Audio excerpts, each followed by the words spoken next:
On paper, the fighter should have already been dead, a relic waiting quietly for scrap yards, yet on that gray morning it sat fueled and armed, as if history had made a clerical error and forgotten to retire it, leaving one last chance of men ordered to trust it.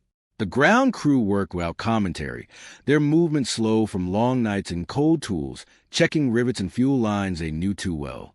Paint had faded unevenly across the wings, revealing earlier repairs.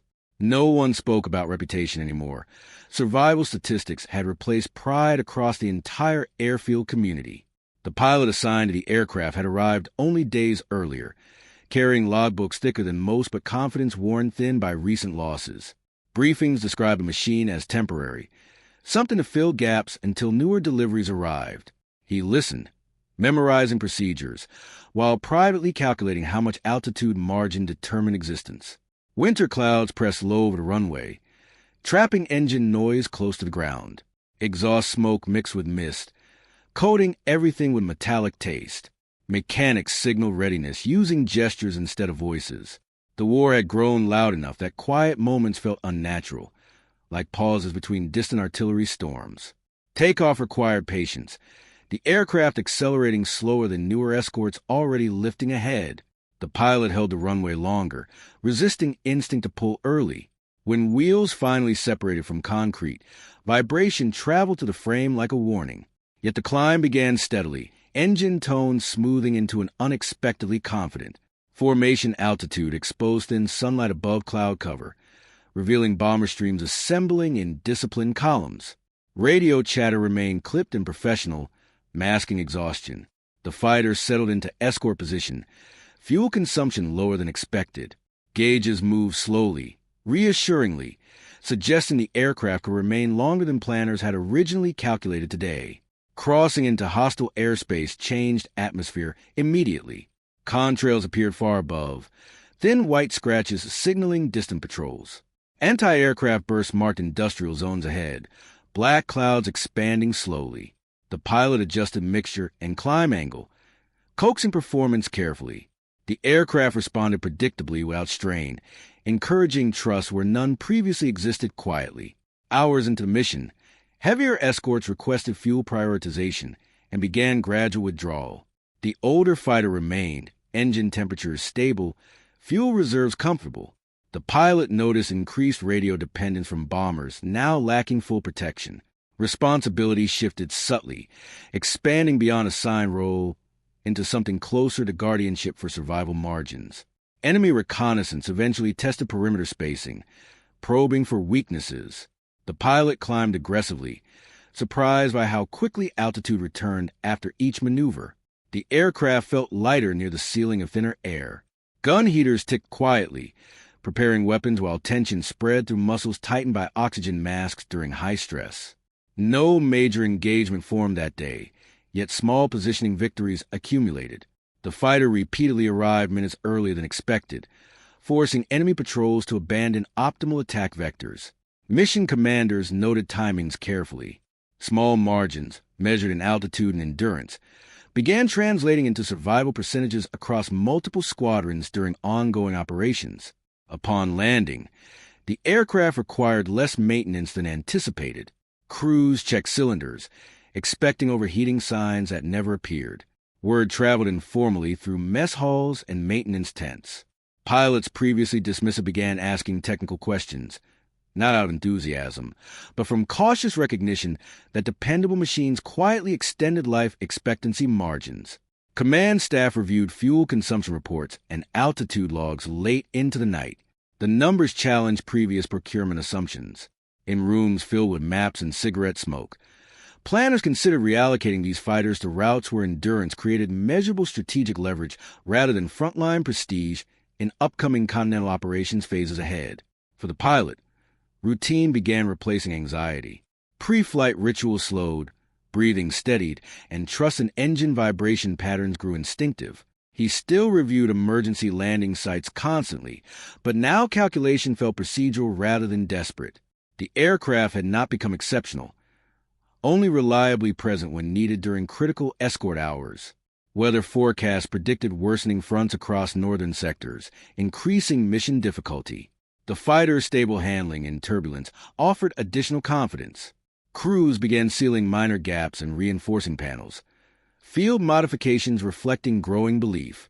What started as reluctant usage slowly transformed into practical dependence under difficult atmospheric conditions for combat operations. New pilots arriving at the squadron received different briefings than earlier rotations. Instead of warnings, instructors emphasized operating envelopes and fuel discipline. Reputation shifted quietly through experience rather than propaganda.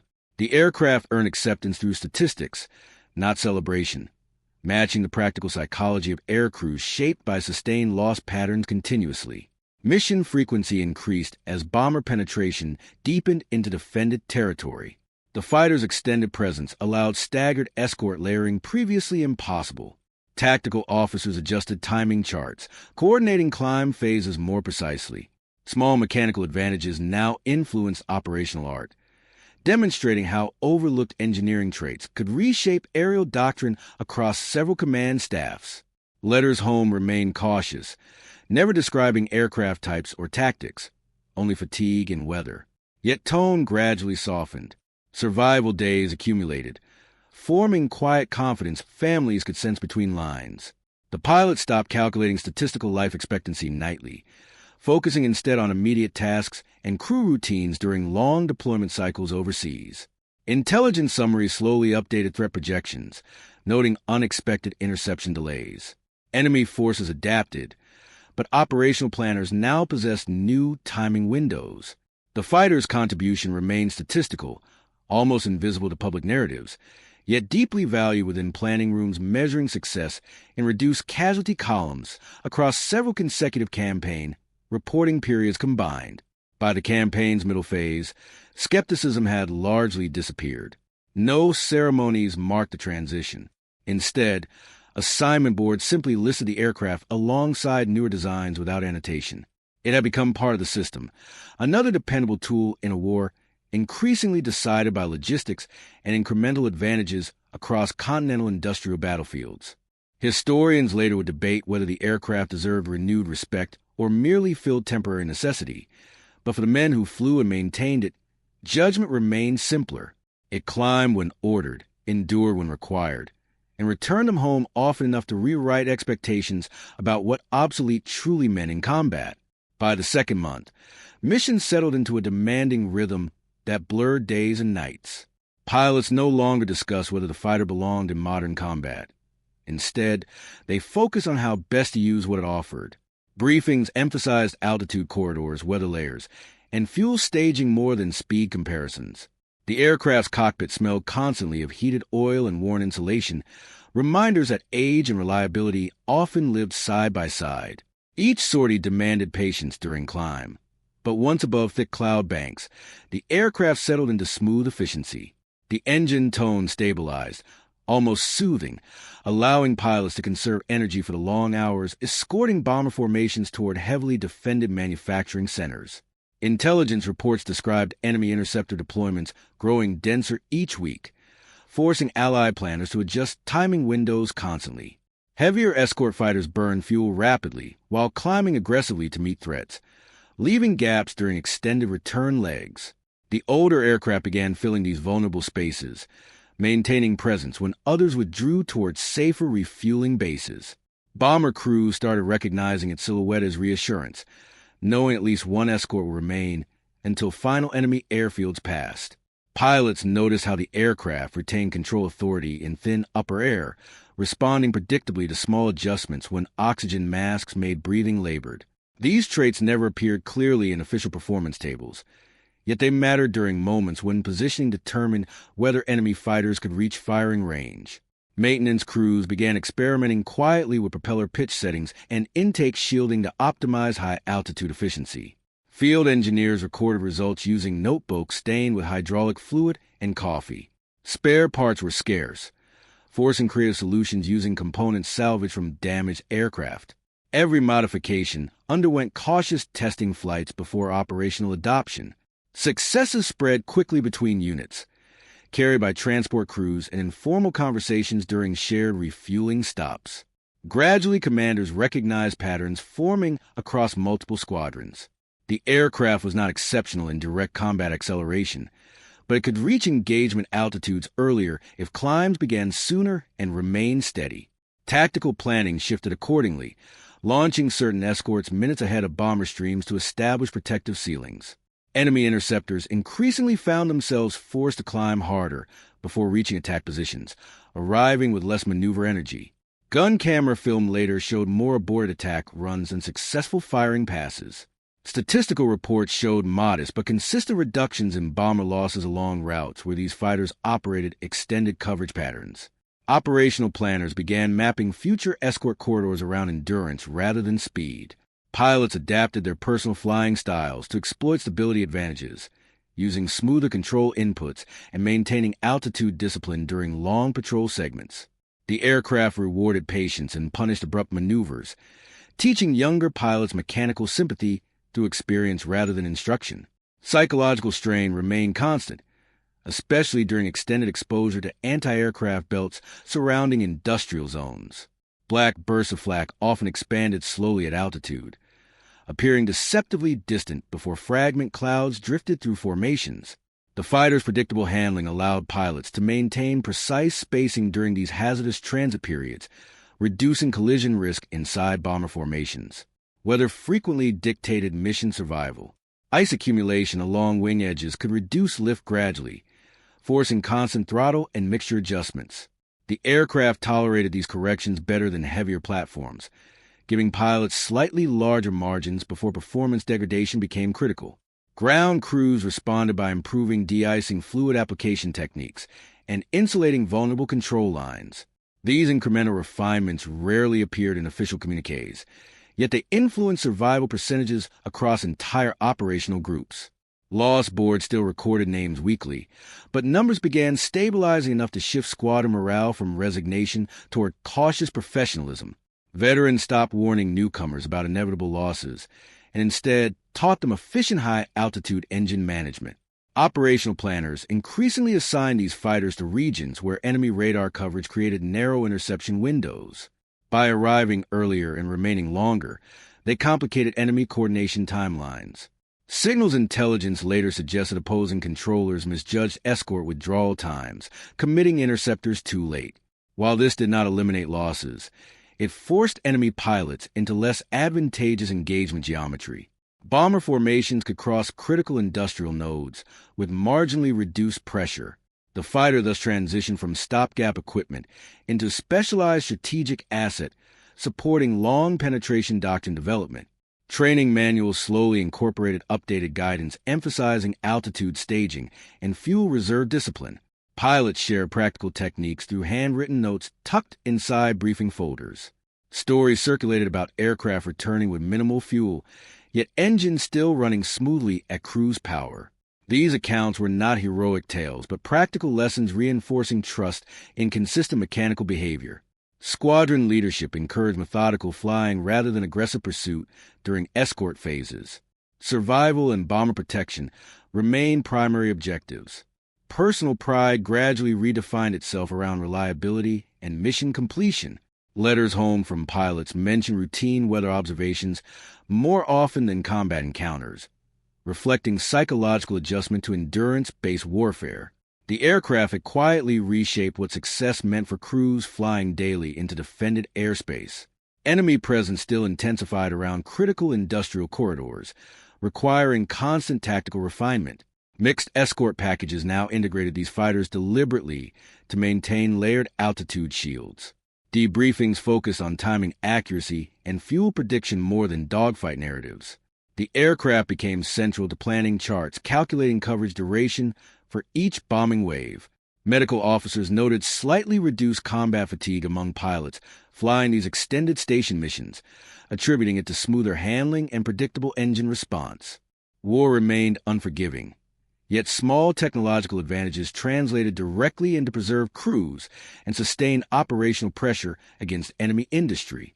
By late campaign phases, the fighter existed without controversy inside operational planning circles.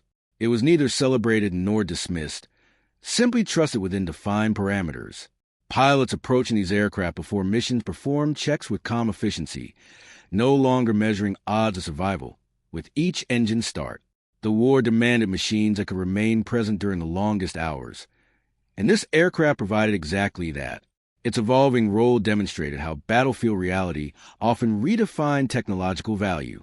For the men flying through freezing stratosphere winds, theoretical debates mattered less. What mattered was endurance, predictable climb, and the quiet confidence of returning. Above the patchwork of field and factories, winter light fell weakly through thin haze, casting muted shadows across sprawling industrial zones below. By the third phase of deployment, the older fighter had become a known, if quiet, presence in the layered formation stretching across occupied territory.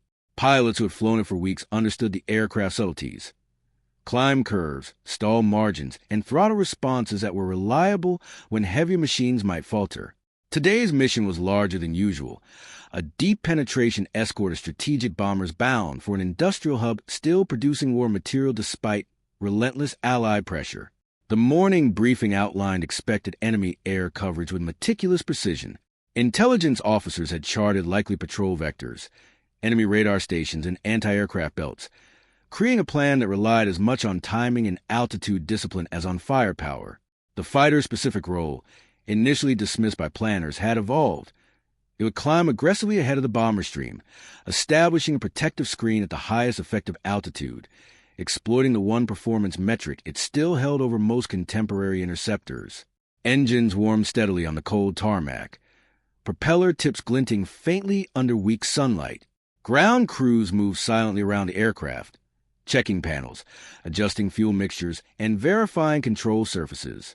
Their hands were rough, fingers stained with hydraulic fluid and grime, the result of long days performing essential maintenance on machines that had outlived their expected operational life.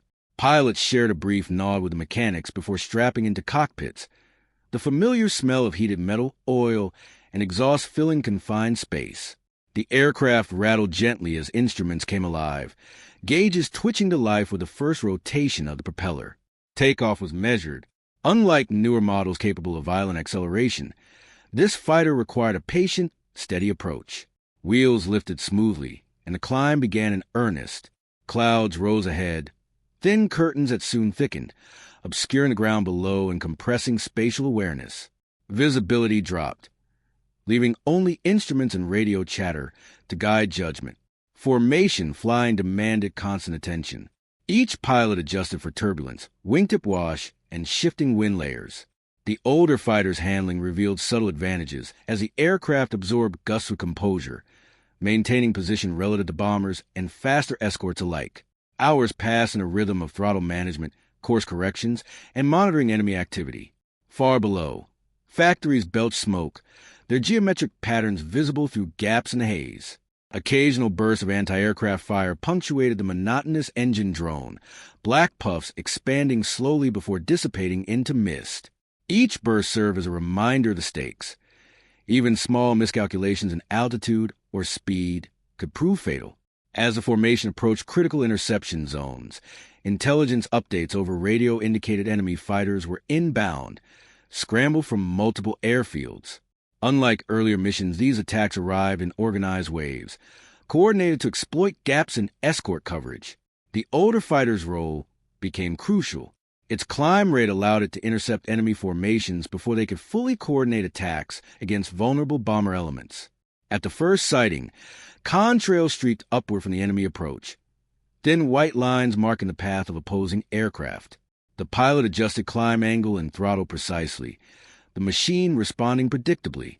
At higher altitudes, air was thinner and colder, each breath forced through oxygen mask carrying a metallic taste. Muscles tensed, mental focus sharpened. Enemy aircraft maneuvered aggressively. Yet in this band of altitude, the older fighter matched or exceeded the climb of their interceptors, a margin that blurred previously rigid performance hierarchies. Engagements unfolded methodically. Tracers arced, flashes of metal reflecting and rising sun glinting off wings. Gun camera footage would later reveal moments where the aircraft's presence disrupted enemy attack geometry, forcing them to overshoot or retreat prematurely. Every evasive turn, dive, or climb consumed mental and physical reserves. Pilots experienced alternating surges of adrenaline and controlled patience, knowing any misstep might lead to disaster. Bombers below adjusted formation spacing to take advantage of protective altitude coverage, their heavy frames laboring but steady. Radio reports noted enemy losses, aborted attack runs, and disrupted coordination. Observers later analyzing telemetry and gun camera film recognized patterns. The fighter could reach positions that were previously unreachable, forcing opponents into disadvantageous angles. Squadron leadership absorbed this data quickly. Tactical doctrine evolved in near real time. Climb staging procedures were adjusted, escort formations staggered, and altitude bands recalculated to maximize the newly observed performance. Communication during flight remained minimal but precise. Pilots responded to commands, adjusting formation to maintain protective screens, rely on experience, instrumentation, and intimate understanding of their aircraft. Enemy forces, sensing disruption, began altering interception timing, but adaptations were limited by geography, fuel, and procedural rigidity. As mission tempo intensified, environmental factors compounded difficulty. Gusting winds at altitude buffeted airframes, cloud layers shifted rapidly, and temperatures fell sharply. Instruments reflected strain on fuel systems, yet the older fighter maintained consistent output, its reliability becoming a stabilizing factor for both pilot and squadron. Mental fatigue grew, yet sustained trust in mechanical performance allowed focus to remain on tactical priorities. After extended periods in the stratosphere, with hands tight on controls and eyes scanning for threats, the fighter returned to steady escort patterns. Enemy formations eventually disengaged, retreating toward home fields. Bombers crossed the final industrial belt, their crews unaware of the margin protection afforded by the aircraft's climb and stationing. The fighter began descent carefully, engine temperatures and fuel reserves monitored continuously. Approaching friendly airfields, the pilot completed procedural checks, mindful that landing remained a phase of vulnerability, especially with fatigued hands and diminished situational awareness. Touchdown was smooth, a quiet confirmation that performance expectations had held. Mechanics greeted the aircraft with practice efficiency, inspecting for wear, damage, and irregularities. Debriefings followed. Data from instruments, mission logs, and gun camera reels were analyzed in detail. Leaders compared predicted engagement zones with actual results, recognizing the aircraft's ability to challenge enemy interceptors effectively. Tactical briefings revised escort geometries, climb sequences, and deployment strategies for subsequent operations. Lessons were cataloged, shared among squadrons, and slowly codified into doctrine. For the pilots, the engagement reinforced a measured understanding of machine, environment, and enemy behavior. They had witnessed how subtle performance traits, once overlooked, could influence operational outcomes across an entire mission. The aircraft remained an unassuming presence in post-mission reflections, its contribution embedded in numbers, telemetry, and quiet acknowledgement among crews rather than in official commendations. Its role as a stabilizing and strategically useful escort continued in later sorties, validating operational adjustments and shaping broader tactical thinking. By the end of the day, the fighter returned to its hangar, engines cooling under winter light, carrying the residue of smoke, oil, and exhaust. Pilots removed helmets, faces marked by frost and concentration. Mechanics noted minor adjustments for pre-flight preparations of subsequent sorties, ensuring that reliability remained consistent. The mission, fully executed, reinforced a practical lesson. Survival and effectiveness in aerial warfare depended not only on raw speed or armament, but on the careful application of all available performance traits in harmony with human skill, environmental understanding, and procedural discipline. By the time the late campaign phases arrived, the fighter that had once drawn skepticism now occupied a quiet, almost unremarkable prominence within the operational framework. Its role was specialized, no longer measured against the frontline interceptors that dominated contemporary performance charts, yet its contributions were decisive in their own understated way. High-altitude screening missions, long escort corridors stretching hundreds of kilometers, and fragile bomber formations reliant on layer protection had become its primary domain. Pilots who had initially approached it with reluctance now understood that the aircraft's true value lay not in raw speed or heavy armament, but in endurance, predictability, and a mechanical reliability that outlasted more celebrated designs. As morning light fell over the continental airfields, Crews went about their routines with quiet precision. The smell of heated oil, lubricants, and lingering exhaust permeated the hangars, mingling with frost from early winter mornings. Mechanics performed inspections almost instinctively, hands tracing rivets, control cables, and fuselage scenes with a familiarity only accrued through weeks of continuous deployment. Their movements were steady, efficient, devoid of ceremony, reflecting the acceptance of the aircraft's role, dependable service under conditions that would challenge less resilient machines. Pilots climbed into cockpits with habitual care, strapping in, checking instruments, and feeling the familiar hum of engines warming beneath them. Each pre-flight procedure had been refined through repetition and minor field modifications, adjustments discovered empirically to optimize climb, throttle response, and endurance at higher altitudes. Flights were no longer a test of curiosity or desperation. They were exercises in disciplined application of the aircraft's strengths. Departures into the sky were accompanied by a muted, consistent drone, the aircraft lifting steadily from tarmac, accelerating with smooth patience rather than violent thrust. Above the cloud ceiling, visibility opened to a vast expanse of muted color. White cloud layers, gray industrial belts, and occasional sunlight piercing through high-altitude haze. Bombers moved steadily below, massive steel frames that bore the brunt of enemy defenses, while a fighter assumed its station slightly above, maintaining a protective screen through careful positioning and altitude discipline. Enemy activity remained constant, though increasingly predictable.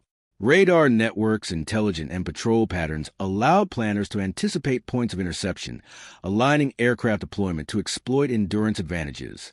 The older fighter often found itself arriving at these critical points before heavier escorts, maintaining position while other machines rotated back for refueling or maintenance. Pilots remained vigilant, scanning horizon and altitude for contrails and glints, noting subtle shifts in enemy formation tactics. When engagement occurred, it was less about outright pursuit and more about controlled interception, climbing efficiently, positioning effectively, and using reliable handling to disrupt enemy approach vectors without overstressing engines or risking unnecessary exposure. The aircraft's predictable response in turbulence, thin air, and extreme temperature gradients provided a psychological stabilizer for pilots, allowing them to make split-second judgments under high cognitive load with confidence in mechanical support. Hours of operation accumulated slowly, a quiet endurance test of both man and machine. Muscles stiffened, oxygen mass demanded attention, and cockpit heat fluctuated under sun and wind. Pilots learned to conserve energy, adjusting posture, manipulating controls with precision, and maintaining situational awareness while resisting fatigue. These cumulative skills, refined through experience, defined operational success as much as the aircraft's inherent traits. Maintenance remained a constant concern. Even after extended missions, engines often required only minor attention, and field modifications applied weeks prior now demonstrated lasting benefits. Crew discussions shifted away from complaints about obsolescence, focusing instead on small improvements in fuel management, minor structural reinforcements, and monitoring wear on moving parts. Tactical planners, reviewing mission data and telemetry, recognized the aircraft's contributions in extended coverage metrics, altitude hold capacity, and reduced bomber vulnerability during prolonged sorties.